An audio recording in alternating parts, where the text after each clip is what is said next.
لکھا ہے ایک دن حضرت عیسیٰ نبی علیہ السلام کی بارگاہ میں نا ایک شخص آیا، آ کے عرض کرتا ہے اللہ کے نبی علیہ السلام میں نے ایک خواب دیکھا ہے، آپ کی بارگاہ میں اس کی تعبیر کے لیے حاضر ہوں۔ فرمایا کیا خواب دیکھا؟ عرض کرتا ہے اللہ کے نبی علیہ السلام خواب کیا دیکھتا ہوں، ایک جنگل ہے اور میں بھاگ رہا ہوں، ایک شیر میرے پیچھے بھاگ رہا ہے، کبھی کبھی وہ شیر بالکل میرے پاس آ جاتا ہے، لیکن حیرانگی کی بات یہ ہے کہتا کچھ نہیں، لیکن میں بھاگ رہا ہوں ڈر کے، بالکل پاس آ جاتا کہتا کچھ نہیں، وہ بھاگ رہا ہے، میں آگے جا کے کیا دیکھتا ہوں ایک کنواں ہے، اب شیر پیچھے ہے، میں نے کہا کسی طرح تو شیر سے جان چھڑوائی جائے نا، تو پہلے ارادہ یہ کیا کہ کنویں میں چھلانگ لگا دوں، لیکن جب کنویں میں چھلانگ لگاتا ہوں تو کیا دیکھتا ہوں کہ ایک بہت بڑا سانپ منہ کھولے اندر ہے کہ چھلانگ لگائے اور میں اس کو نگل جاؤں، پھر کیا دیکھتا ہوں کہ کنویں کے اوپر ایک درخت ہے، تو میں نے کہا چلو درخت سے لٹک جاتا ہوں، کم از کم شیر سے تو جان چھوٹے نا، کہتے میں نے چھلانگ لگائی اور میں درخت سے لٹک گیا، لیکن جب درخت سے لٹکا تو کیا دیکھتا ہوں ایک سفید رنگ کا چوہا اور ایک کالے رنگ کا چوہا، جس ٹہنی کو میں پکڑ کے کنویں میں لٹکا ہوں نا اس کو دونوں ہی کاٹ رہے ہیں اپنے دانتوں سے۔ اب مجھے فکر پڑ گئی اگر ٹہنی چھوڑ کے اترتا ہوں تو باہر شیر ہے، اگر نہیں اترتا تو ابھی یہ جو چوہے ہیں یہ اس ٹہنی کو کتر دیں گے، کاٹ دیں گے اس کو اپنے دانتوں سے، ٹہنی ٹوٹے گی، میں جا کے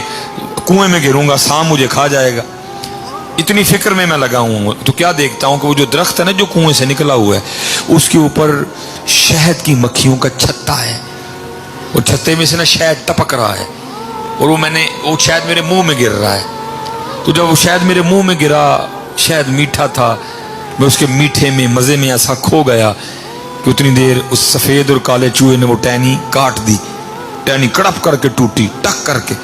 اور میں کنویں میں گرا اور مجھے سانپ نکل گیا، ساتھ ہی میری آنکھ کھل گئی۔ اللہ کے نبی علیہ السلام اب اس کی تعبیر ارشاد فرمائی ہے کیا؟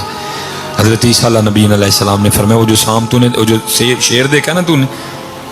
وہ جو تیرے پیچھے بھاگ رہا ہے، بعض دفعہ بالکل تیرے قریب آ جاتا ہے لیکن کہتا کچھ نہیں، وہ تیری موت ہے جو ہر وقت تیرے ساتھ ساتھ ہے، لیکن جتنی دیر تک وقت نہیں آئے گا وہ اتنی دیر تک تیری حفاظت خود ہی کرے گی۔ وہ شیر اصل میں موت ہے، اور جو کنواں تو نے دیکھا نا وہ اصل میں قبر ہے، اور جو کنویں کے اندر اسدہا ہے وہ تیرے برے اعمال ہیں جو تیرا انتظار کر رہے ہیں قبر میں۔ اور پھر تو درخت سے لٹک گیا تو کیا دیکھتا ہے کہ سفید اور کالا چوہا جس ٹہنی کو پکڑ کے تو لٹکا ہے اس ٹہنی کو کاٹ رہے ہیں۔ وہ سفید اور کالا چوہا کیا ہے؟ سفید چوہا دن ہے، کالا چوہا رات ہے، کاٹ رہے ہیں تیری زندگی کو۔ اسی کیسے شدائی لوگ ہاں سال بعد کیک کٹنے ہیں، کدا کٹن ڈے ہیں، تیرا تے سال کٹ گیا، شدائی لوگ ویکھو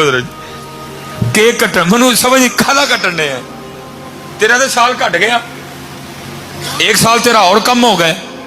کیا ہے؟ کیک کٹ رہا ہے۔ وہ سفید اور کالا چوہا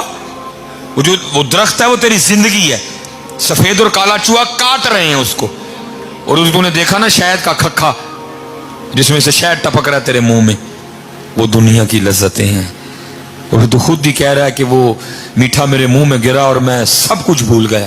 اور میں جا کے قبر میں گر گیا۔ وہ دنیا کی لذتیں ہیں جس نے تجھے سارا کچھ ہی بھلا دیا ہے، نہ تجھے قبر یاد ہے، نہ تجھے حشر یاد ہے،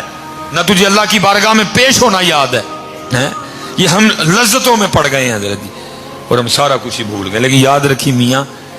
اسی بھول گئے ہیں، اتنے سارا کچھ وقت دے نال لکھے یاد ہے کہ کی ہونا ہے۔